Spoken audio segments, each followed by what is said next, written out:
Hughie Fury is the other one we wanted to touch on, wasn't it? Yes, Hughie Fury.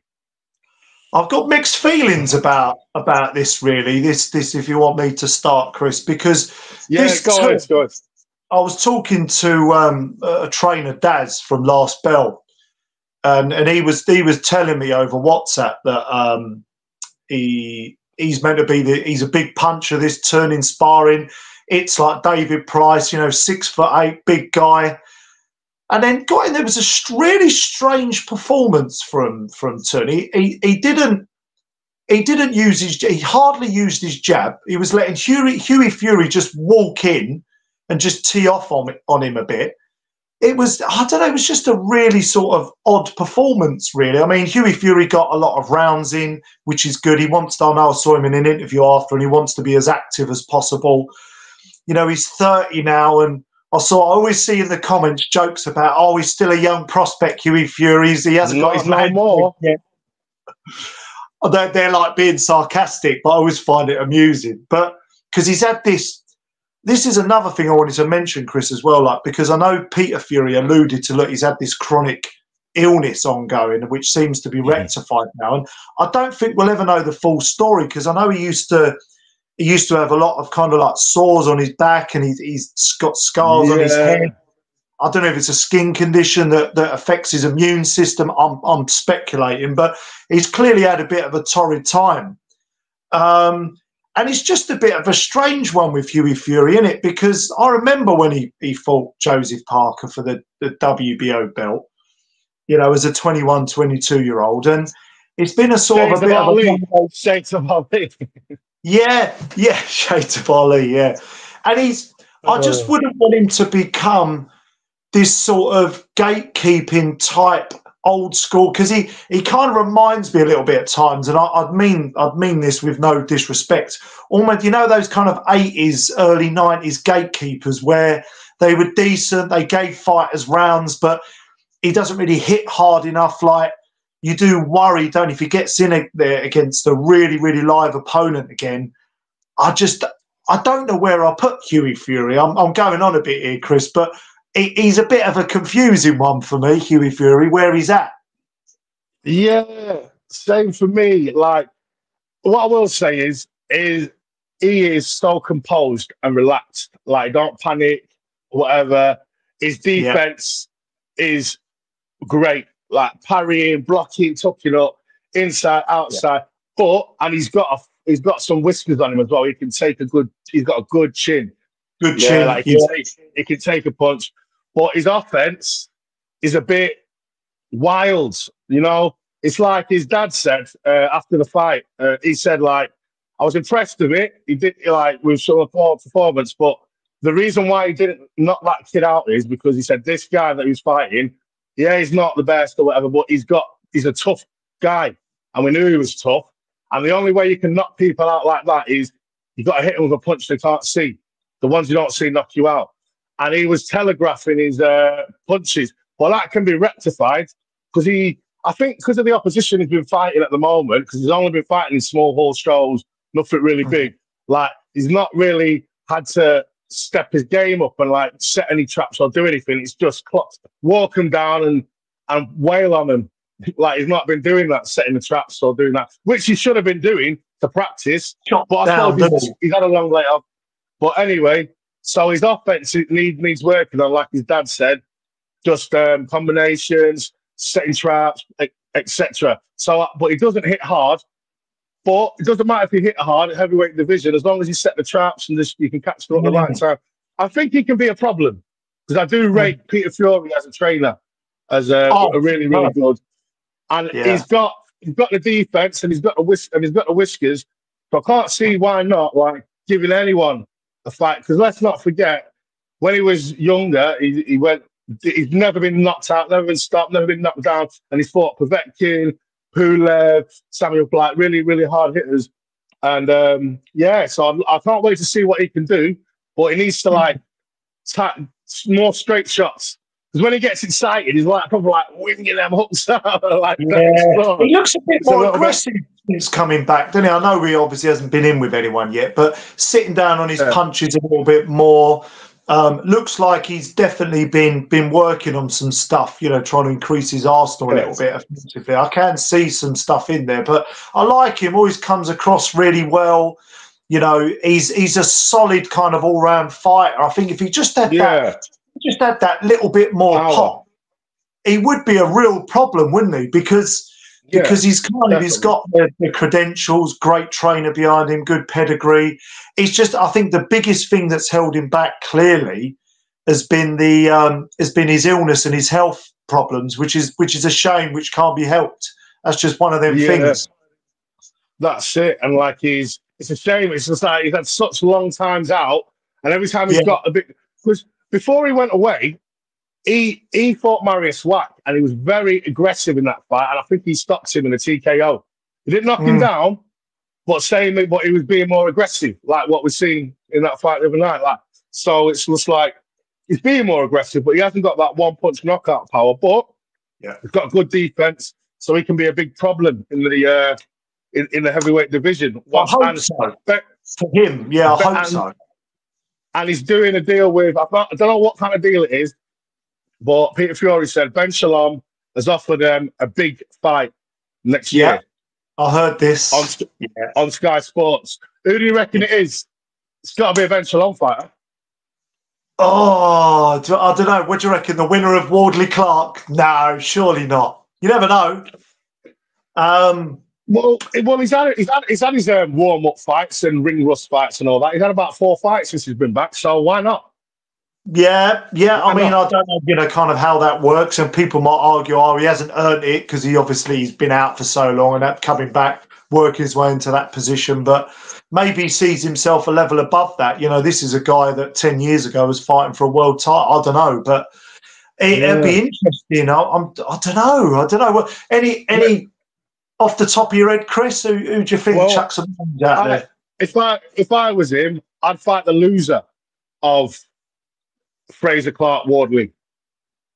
That's not bad. You know, he's coming off a long layoff, not really fought anyone. That guy just lost, probably a big fight. Fight the loser. Yeah, I can see that. Yeah. I can see that as a kind of yardstick on it in terms of where he is at this stage of his career. Yeah. And if he makes short work of that guy, he can move straight back up to fighting eliminators or getting big fights. You know, it's Solomon Dakers, or is that you know, someone like that? I don't know. You know, English title. To be honest, I don't want to see that fight at all. I don't want to see that fight. It wouldn't be a barnstorm, would it? Styles make fights and all that. Jeez, definitely not. Right, the last one. So Tyson Fury, he said he hasn't started training for the Usyk fight, and you know he always says things to try and wind people up. Well, we've got a clip here at the fight. His face looks a bit chubby, a little bit off, like he's not been living good, or he's been living really, really good.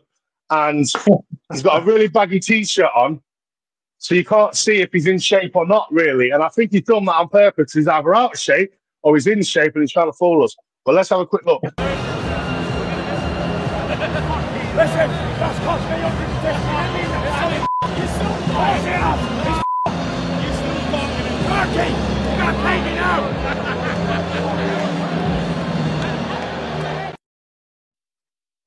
So I'll just play that one more time in case no one got a look. Listen, that's cost me you still fucking up. You still fucking in Turkey. You gotta pay me now.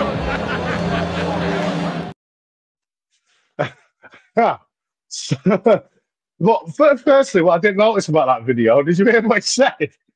You owe me 150 million because AJ lost. So him and his manager, like, I don't know why you're laughing, because that's just cost me 150 million. Yeah, AJ losing, wow.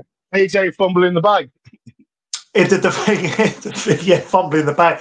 The thing is now, and especially if Fury loses the rematch, which is obviously a very real possibility, there'll still be a lot of interest in the fight, but it's not going to be anything near what it was a few years ago. And I don't think there's any interest in that fight anymore, AJ Fury's.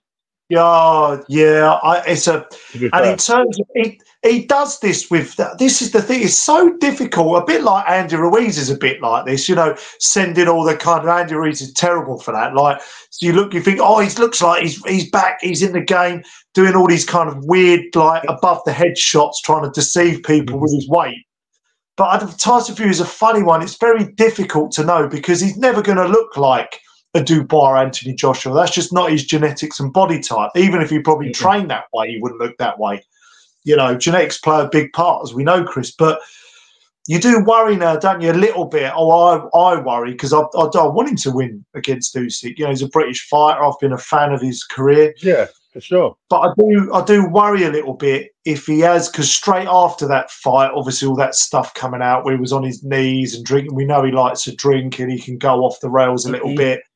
There's only so many times as we get older, and I'm realising this myself as a 40-year-old man, there's only so many times you can keep reversing time and keep, it's a bit of a young game on that. Do you know what I mean? Yeah. You can't keep abusing your body and then smashing it at the gym and then expecting your body to be able to keep recovering like that. You kind of see where I'm going, Chris, with this. Yeah. It's like, if you don't treat your body like a temple, eventually it's gonna be how you treat it as you get older. It's one of them things. Yeah. It's just like anyone. Like when you're young, you go to the gym, you just train, you don't stretch, you don't warm up. Then as you get older, if you don't warm up and you don't stretch afterwards, you're gonna feel it forever for the whole week. Yeah. If you don't do that, little things. And you're gonna get injured all the time as you get older. So it's one of them things, man. You've got to do it consistently, but with boxing, it's not like any other sport. So it's up to you to, when you're not fighting, to take care of yourself and do all these things, Yeah. Because obviously you can't afford to have like strength and conditioning coaches and all these dietitians and all that all year round. So when you're not fighting, you've got to look after yourself by yourself, kind of thing. Keep and maybe over. He's not.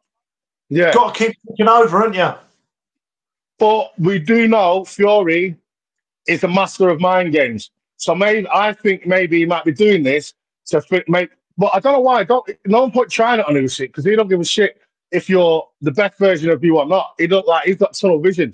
Like all them kind of tricks don't work on him. But I think maybe he's trying to pretend that he's out of shape and all this, but really he's in great shape. That's why he wore the baggy t-shirt, because he doesn't want anyone to say he's in great shape. And he wants to tell everyone that he's not even started training yet. I think the massive difference for me, right, between Usyk, and there are differences, the massive difference between Usyk and Fury is that Usyk leaves no stone unturned. He ticks every box. He makes sure, you can imagine, right, he's on the diet, looking at the vitamins, looking at the supplements, everything premeditated, doing all the work. Fury, you're questioning it, aren't you? Naturally talented, got all the size advantages, but that's the big difference for me. One's an absolute consummate professional, and the other one, outside of camp and in between fights, loves the other side of the life that goes with the money that's afforded him that lifestyle, Chris. That's the massive difference between the two guys for me. I'll just say it as I see it. Yeah, and I think it's his coaching stuff, like the cracks in it. So if you think, so he fought Dylan White and he fought Wilder before he fought Usyk, yeah? So the game plan for Wilder was easy. If he can't land that right hand, you just got to close him down, stick it on him so he can't cut the right hand back and land it on you with full force, and you'll be all right. Yeah, that was a game plan. And they stuck to that game plan, even in the third fight, when they got knocked down two or three times, they still kept with the same game plan and they saw it through and they won. Dylan White got boxing a little bit and he's susceptible to the uppercut. So he set his trap, flash, bang, uppercut. Dylan White's easy. Everyone knows if you want to knock Dylan White out, uppercut. That's how he always gets knocked out. It is. Like AJ, Povetkin, Fury, that's what he's susceptible to. So it's a pattern. It's just facts. I love Dylan White, by the way. But he does always get stopped by an uppercut. But so he's not really had to have a plan A, B, and C in like 4 years because of the opponents that he's fought. And then when they fought Usyk, they all just panicked and started screaming all different instructions in the corner. And just do you know what I mean? And I just think he's fighting Usyk for the money, and then he's going to retire. It's difficult, Chris. I know we're sort of about to wrap it up. No, but we'll split it in two. We'll split it in two, so it don't matter. Oh, okay, yeah, no problem. But it's very difficult to plan against someone like Usyk, and they would have looked at all the video footage I know. With he's got unbelievable footwork, punching from different angles, can just mix it up, and then in the fights can adapt. Usyk's got about plan A to Z of different plans, to use, and he can. There's not really anything he can't do in a skills pay the bills and all the rest of it. So I suppose, in fairness to Fury and his team, it's very, very difficult to plan for someone like Usyk because you're basically going to war against someone who's got every weapon in the book, who's got all the defensive acumen. You don't know if they're going to get out the bazooka or the sword. Do you know what I mean? What do we do? I don't know.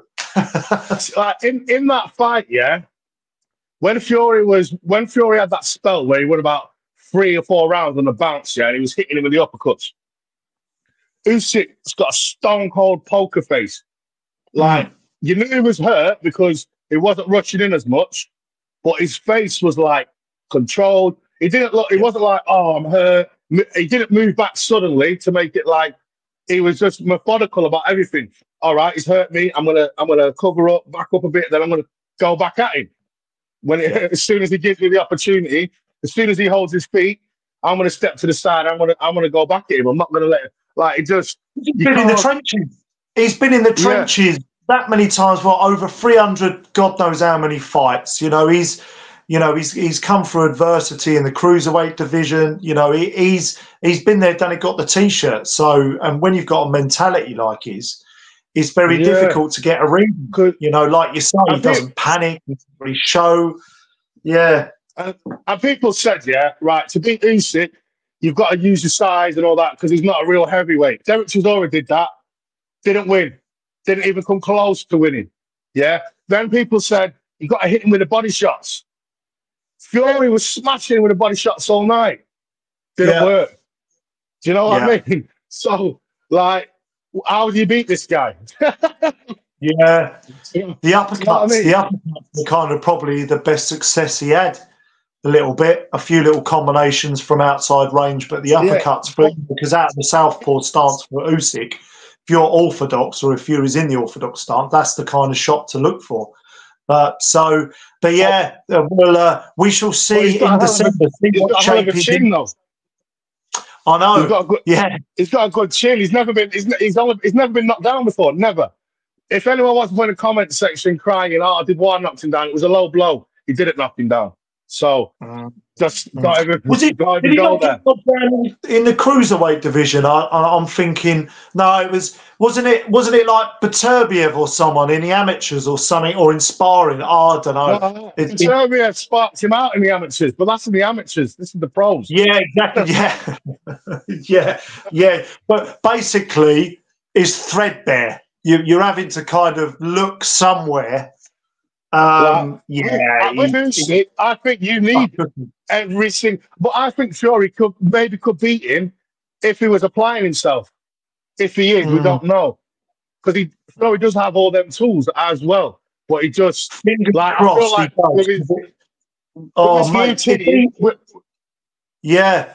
mate. Yeah, go on. With his new team, I just think they just had a plan A. We're going to dance around.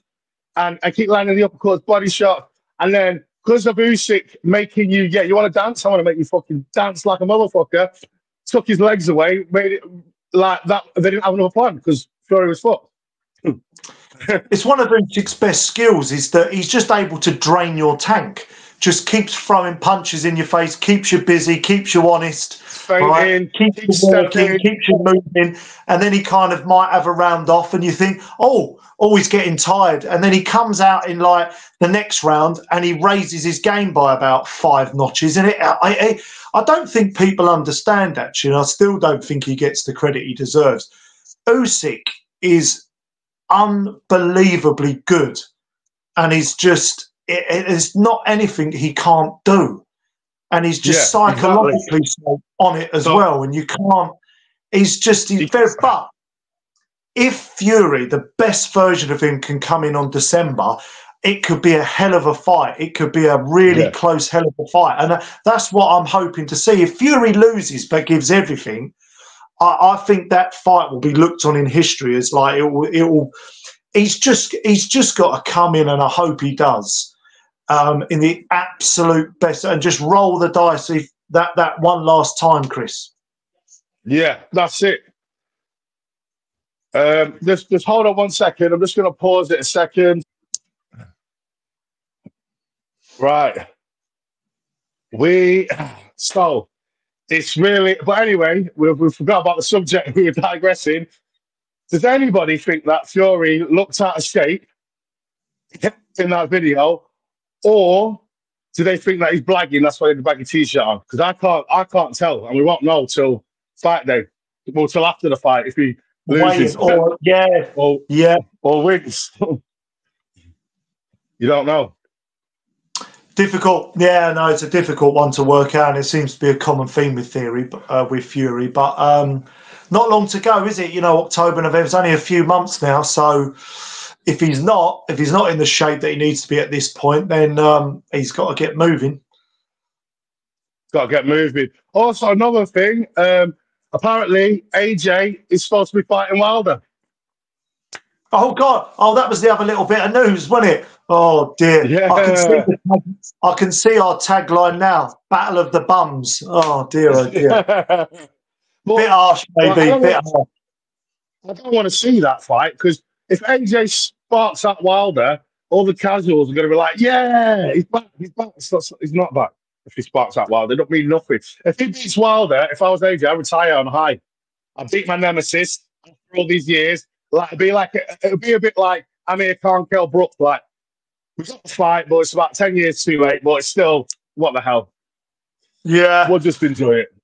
I just think, look, this is just my honest take.